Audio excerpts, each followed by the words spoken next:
sur le site dxrn.info, dxradio.net. Aujourd'hui, je vais vous expliquer comment éditer son émetteur-récepteur sur un Amsphere 4.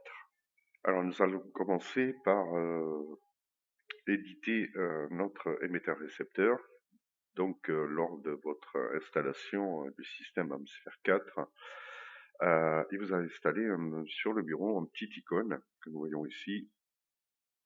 Donc ce petit icône noir et vert avec dessous Amsphere 4.006. Donc il suffit de cliquer dessus pour ouvrir la petite boîte. Voilà, on est pratiquement prêt à l'éditer et à émettre et recevoir.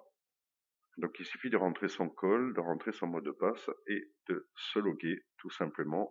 Voilà, vous pouvez voir que on est bien logué avec son call, son nom d'opérateur, son QTH, la longitude, latitude, et puis comme quoi vous avez bien souscrit pour un an pour Amsphere 4. Quelques petits liens, on va les voir, hein. Je vous conseille d'aller voir un petit peu l'UPRAD de la dernière version, les tutoriaux faits par Whisky Bravo 7 Echo Charlie Whisky, l'opérateur Mike. Alors c'est en anglais, mais bon, vous pouvez aller les voir. Ici, un petit manuel d'utilisateur, toujours en anglais et en PDF. Le lien pour accéder donc au site d'Amsphere 4 officiel.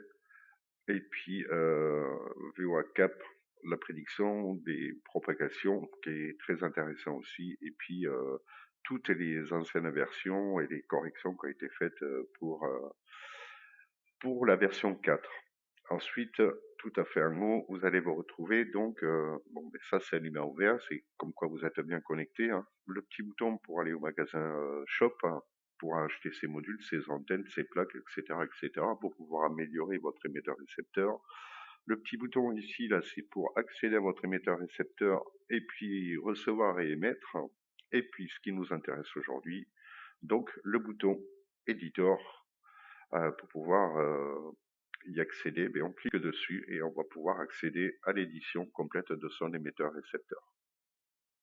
Voilà, nous sommes donc sur la page d'édition de notre émetteur-récepteur. Alors c'est très très facile, je vais vous expliquer, c'est très très rapide. Le premier bouton c'est pour sauvegarder son émetteur-récepteur. Moi ce que je fais, je vais plutôt ici, je clique sur la croix rouge et donc ça va vous mettre une petite fenêtre si vous voulez quitter et sauvegarder les dernières modifications que vous avez fait. Le deuxième bouton, c'est pour accéder au magasin Amsphere Shop. Voilà, pour pouvoir acheter des plugins, des antennes, des skins, créditer son compte pour pouvoir acheter, bien sûr. Et puis le magasin seconde main, que je vous expliquerai un petit peu plus tard comment se servir de tout ça sur un autre tutoriel.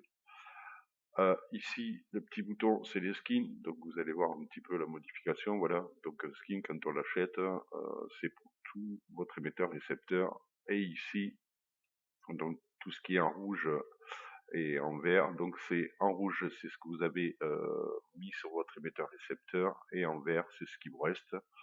Donc si vous en avez trop, revendez-les, hein. Il y a un magasin seconde main, sinon gardez-les, ça peut servir. Alors par exemple si je veux enlever cette poignée gauche, donc on clique gauche, on reste appuyé, on clique en gauche, on la met ici, hop, et vous allez voir qu'elle s'est mise ici. Donc elle est en vert. Donc si je veux la remettre, c'est tout simple, je clique 2 fois dessus, donc elle va se mettre en haut à gauche. Alors tout ce que vous allez installer va se mettre toujours en haut et à gauche. Donc toujours pareil, on prend toujours sur le haut, hein, pour les plugins pour pouvoir les déplacer. Donc on clique gauche et on déplace, on ajuste. Voilà, pareil pour ces deux, je vais inverser, donc toujours en haut, clic gauche, je déplace. Pareil ici, clic gauche, je déplace, voilà, je recentre mon truc. Je veux modifier ça, voilà, c'est pas compliqué. Toujours clic gauche et on reste appuyé, voilà. Pour ce qui est au niveau des antennes directionnelles, alors sachez qu'il vous faut impérativement un rotor et un sélecteur d'antenne pour les antennes directionnelles. Alors le rotor, moi j'ai celui-ci, mais il y en a un autre, je crois, plus petit.